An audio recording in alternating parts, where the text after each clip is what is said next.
We should start the episode by going, Oi! Oi! We are Obviously, professionals. This is a professional podcast. Yes. Breaking Bad and Better Call Saul. Hello there. Which actually, Did you this get is gonna me a be hat a as bit, well? You need yeah. 4K.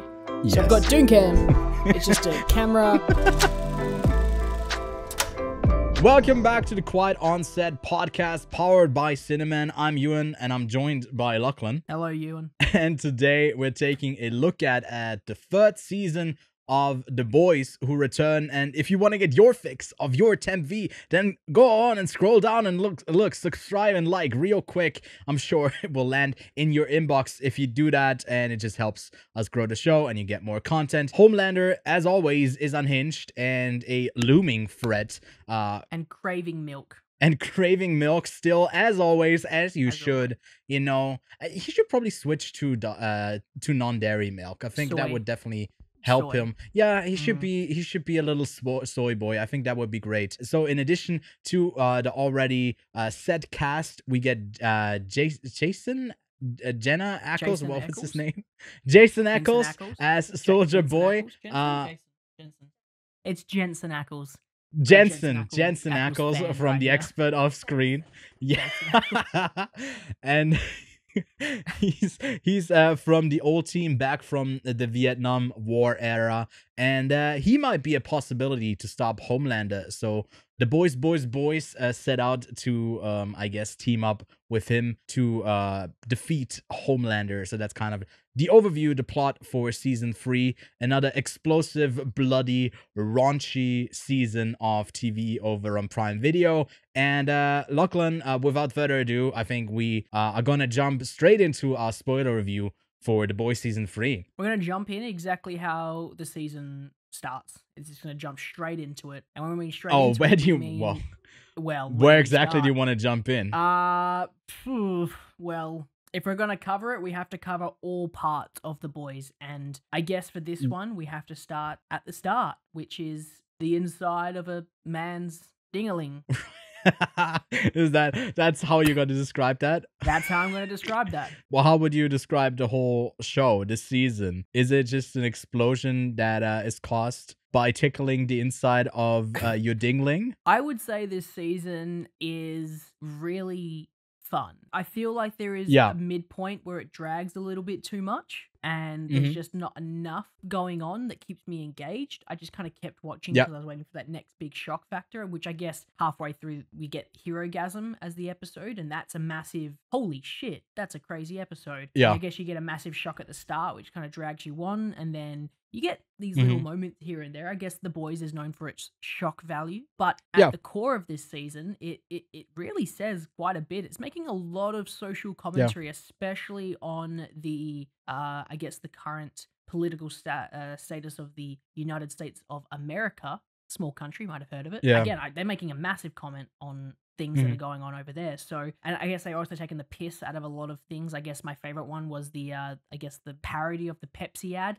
that A-Train did. I was crying at that. That was very funny. But there is also a number of storylines that I'm not vibing with this season either. And I guess one of those for me is partially Deep's storyline. I'm not really vibing with him. Bit of a punching bag. Ashley as well. She's not my favorite. Stan Edgar, I'm not going to say much better actor, but a much more menacing character, which has kind of just been sidelined, unfortunately. Yeah. That's just a quick overview of what I've thought so far. What are your opinions on season 3?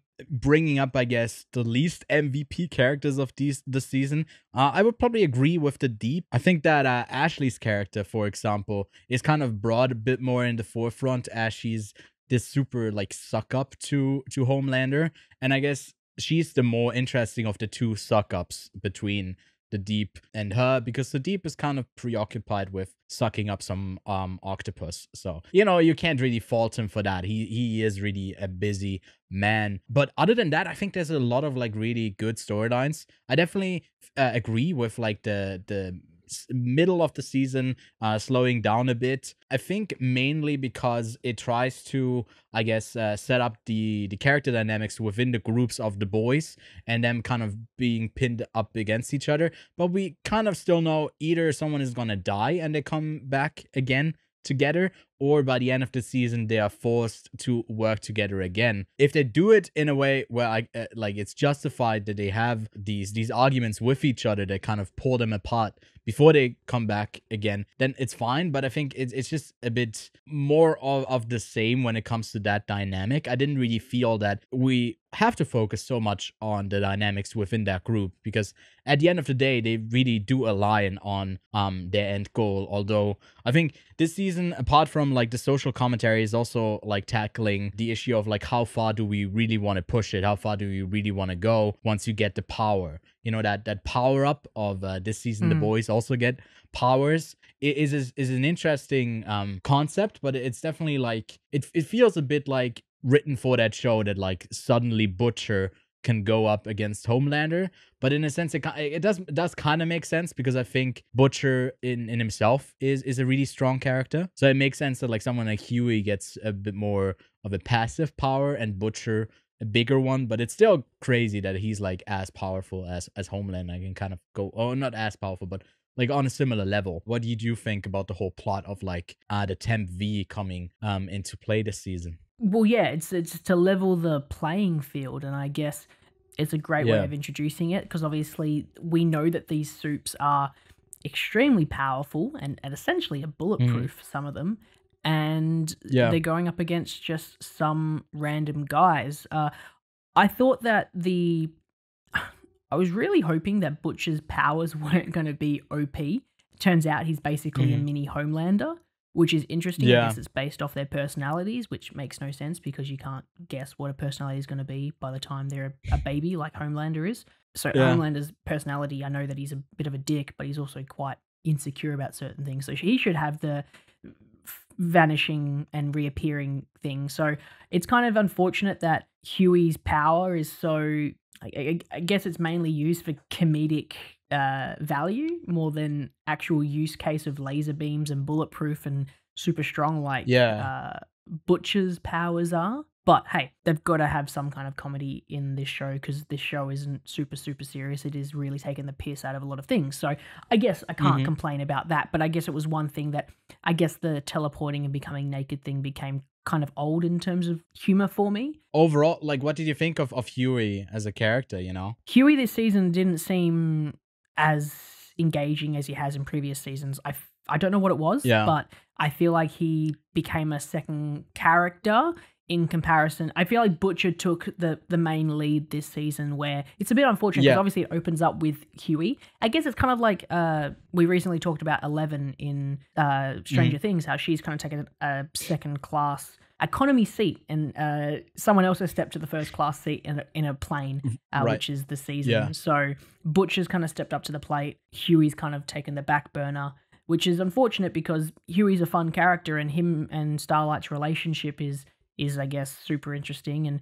But you know, they've got to develop Butcher's story, which they definitely try to do quite a bit in I guess especially the last half of this season of The Boys, season 3. Huey is definitely just a catalyst for the whole story and kind of the kicking off point, you know, him and A-Train with his girlfriend that he accidentally exploded.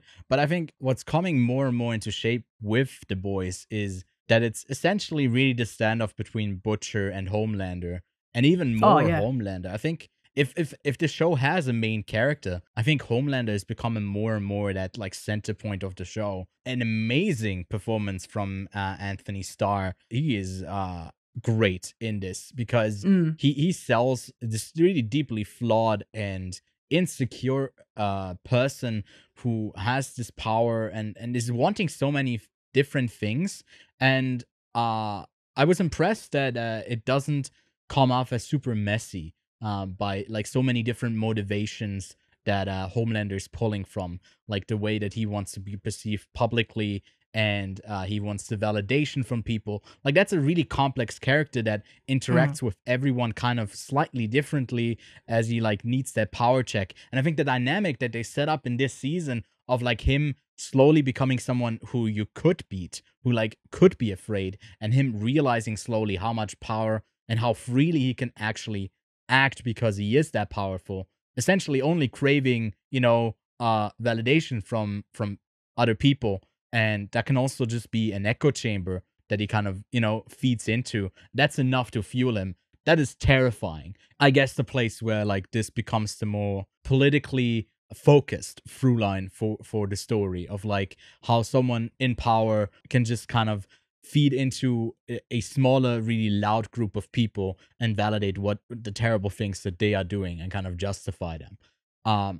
But yeah, what did you think about Anthony Starr and Homelander this season? It was an awesome performance, especially the part where he talks to himself in the mirror. That was definitely the moment where I was like, yeah, Homelander's character has definitely taken a center stage over a lot of the other characters, and I agree. It's gone from a Huey versus Soups with the boys story to this overarching Butcher versus Homelander saga, which I guess has become the core story because we wanted to know what Butcher's backstory was, why he was getting engaged, and now we know he's got a kid. To add more depth, his wife was raped by Homelander, and they had a baby, and that baby is this flawed part of Butcher's life because he hates Soups, but he loves this kid, he actually does really care for this kid. So it's a very interesting part of that story, and again, it's just become this, who is going to be the father of Ryan, Homelander or Butcher? They're both technically terrible people,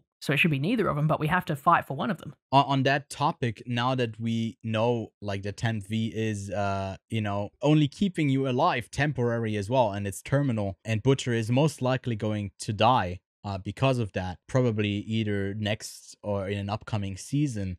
He probably couldn't be the father. I could kind of see the show bookend this with both Butcher and Homelander dead, and the caring parents isn't just gonna be the boys and Huey and Starlight, which I guess she's now not Starlight anymore. I think she kind of took off. She's just Annie. She is just Annie now. What did you think about that final fight scene where like everything kind of culminates in the Vought Tower? It was a bit underwhelming, I think, the fight scene overall. I felt like there were definitely better action moments throughout the season that were probably better than what I found that fight scene. I guess there was more emotional baggage with the final battle than anything else, really, which is, I guess, fine. I thought that it could have gone with a bit more of a build-up. It definitely feels a bit, oh shit, we're at the final battle and that's it. There's a lot of post stuff that happens, and it kind of feels like it gets over quite quickly. So, yeah, the final battle, I guess you would bring it down to, hey, it's over and done with before you know it, and we're moving on. There's really not much. It feels like it's just another beat, and there's another final battle waiting to happen. Like, I know a lot evolves, but yeah. At the end of the season, you need a big battle. And there's not one. It kind of just feels like, meh. You think so? I mean, it's just kind of basically de-escalating the situation. And it feels weird when it's kind of building towards that, but then all of our protagonists, less antagonistic characters, are then trying to prevent something from happening.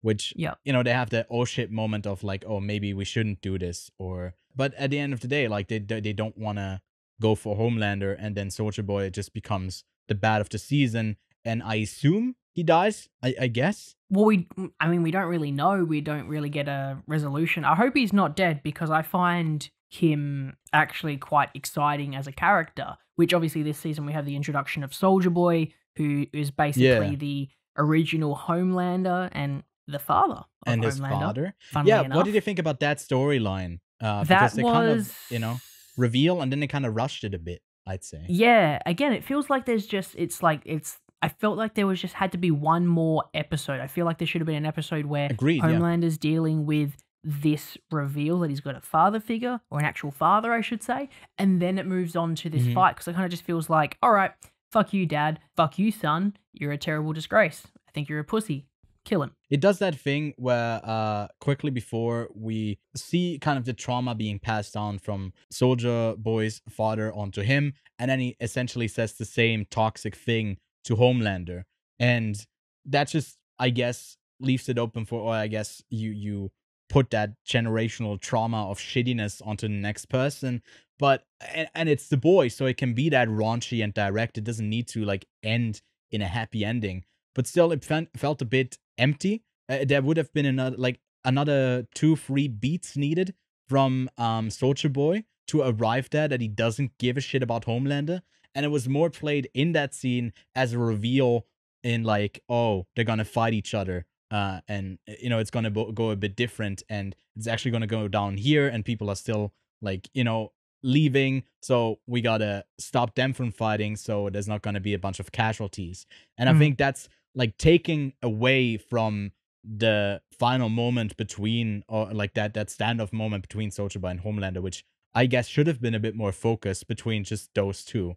But like it's the ending moment, so we need everyone there, And yeah, I'm not the biggest fan of that as well. Obviously, they definitely knew they're having another season after 3, but it felt like it just tries to be a very positive ending overall. I mean, as an example, I felt like Maeve's death would have been a good ending, but she's not. She's still around. She's still kicking.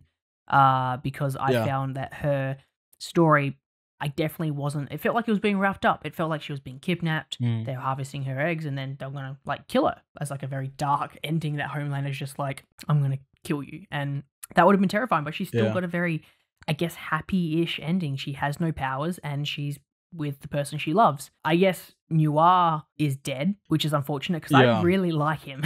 I really like Noir. He's probably one of my low-key favorite characters because he has a pretty dark backstory, which we obviously learn.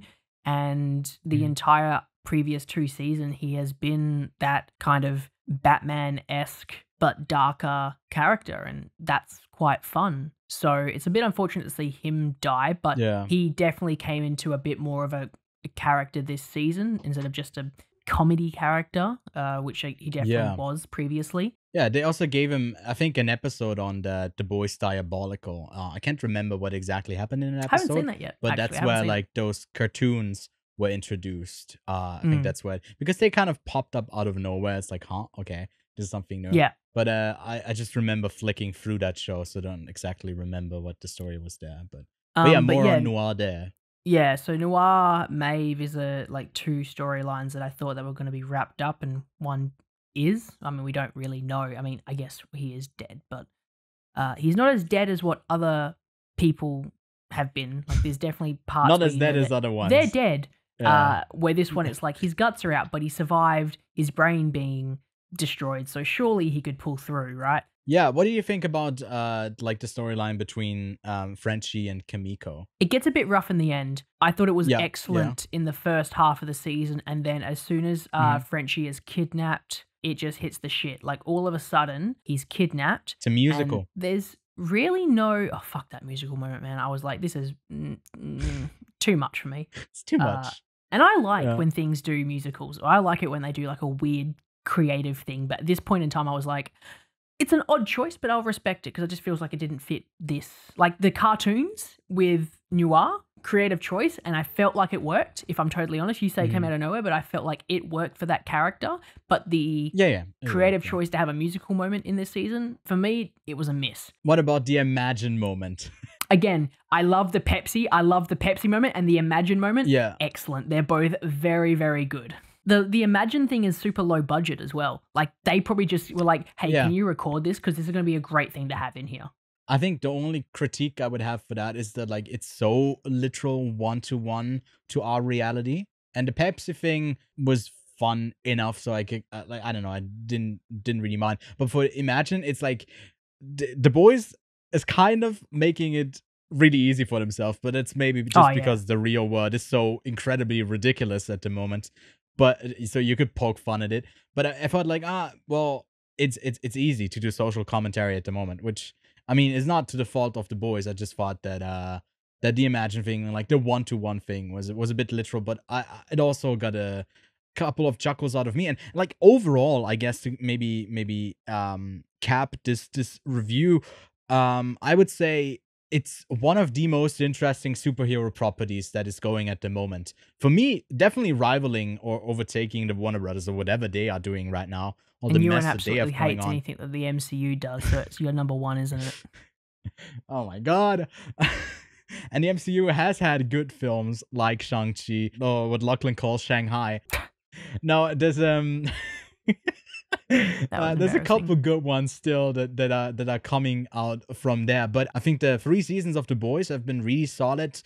Invincible also amazing. I can't wait for the second season of that animated show. If they're just gonna expand more in The Boys, Amazon Prime might have a great superhero property on their hands if they keep the quality control up as much as they have up to now. Ewan, what was your favorite moment? I think the whole Herogasm thing was so crazy. Not while they were having all of that orgasmic fun, more when in the aftermath, A-Train just goes crazy on that guy and just drags him, basically scrapes his whole body off. That was so brutal, but also justified. We haven't really touched on A-Train, but I think he has a great arc in season 4, where it's kind of set up in this season now, but he has some really interesting plot lines that he goes down and becoming more of a redeemable character himself, still being an A-Train asshole, but with the potential to, I guess, grow a bit as a character. So I found that scene, I guess, the highlight of this season. What about you, Lachlan? Yeah, I guess for me, like, my favorite moment was that Pepsi ad, Right, because yeah. it kind of, because I'm pretty sure Imagination happens earlier on, and then the Pepsi one is the second kind of one that they do. And I thought, oh, they're doing like because it kind of seems, the way they've done it is, it kind of seems like it's set in reality and A-Train is actually changing, and then it ends up just being the Pepsi ad, and it's just, the whole thing is the ad. I found that quite entertaining, and I found that quite funny. It's probably the moment that made me laugh the most. But I think that for me, my favorite part of the season was probably Kimiko losing her powers. Like, that part was probably my favorite, because she's like, the powers didn't make me the monster, I'm the monster. And then she becomes this psychopath and puts headphones in and plays songs while she rips people's throats out. And that was quite fun for me. So I think for me, out of every storyline this season, her storyline was probably my low-key favorite. That wasn't a big focus, because obviously the big focus this season is the Homelander v. Butcher.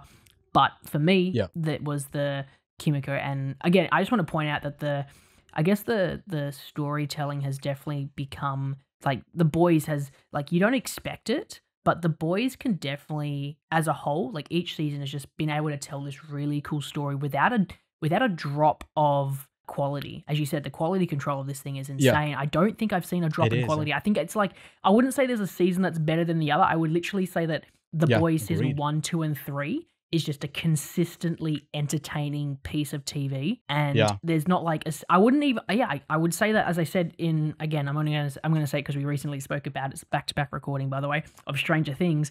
Season 1 is good, season 2 is meh, season 3 is a return to form, and season 4 is the best one, where season 1, 2, and 3 of The Boys is just good, or even great, I would say. So yeah, I would agree there. Something that we haven't touched on, but it kind of ties into the whole narrative being really neatly carried over to the next thing. And although we have like a year gap, it doesn't feel like, okay, we're trying to catch up, like they didn't do anything right there and we got to get back into action. But they do such good quality control with all of their characters.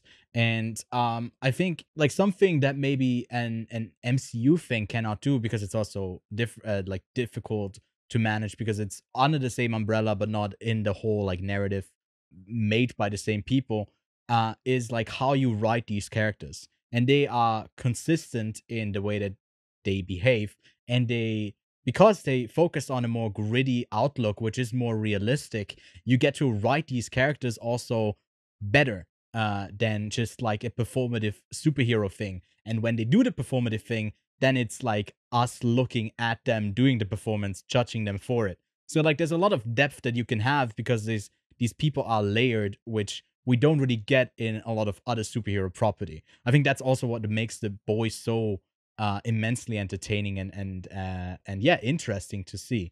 And what they set up for next season, I think they're definitely stretching the Homelander plot a bit thinner.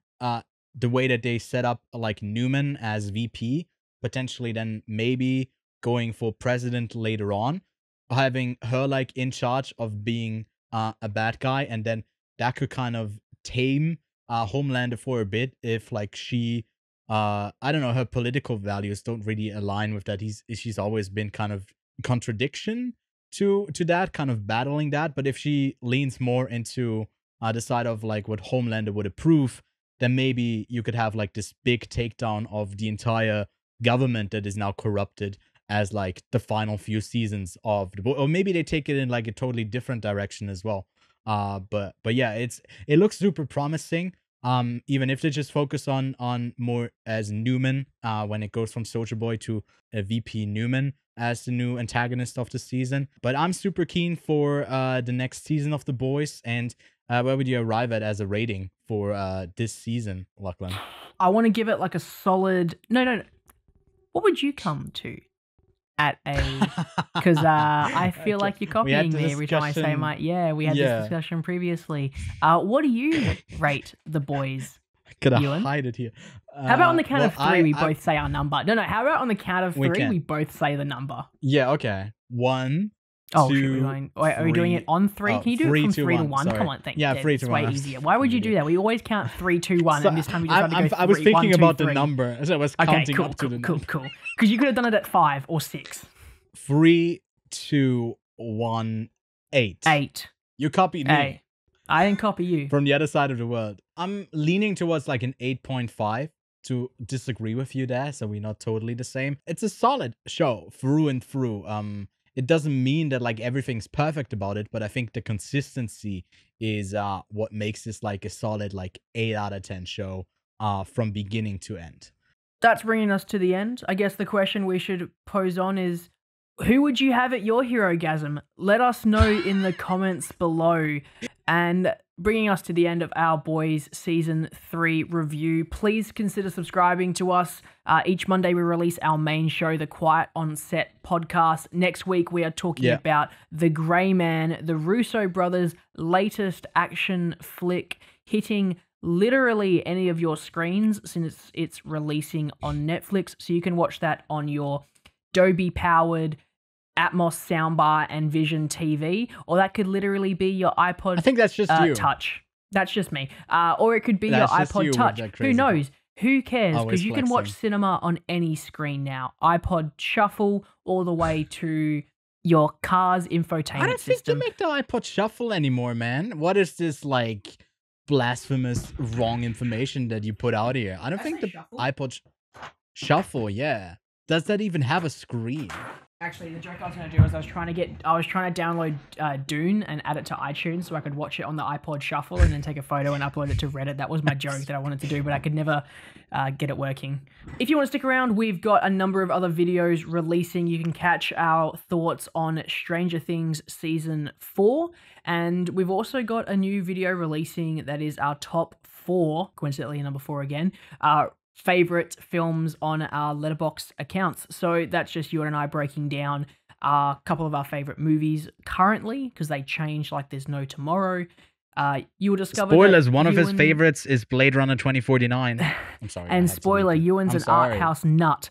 So that is pretty much that is spoiler.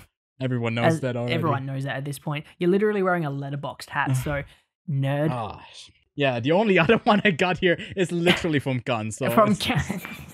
There you go. I don't know. So yeah, that brings us to the end. Thank you for joining us once again. Yeah, goodbye.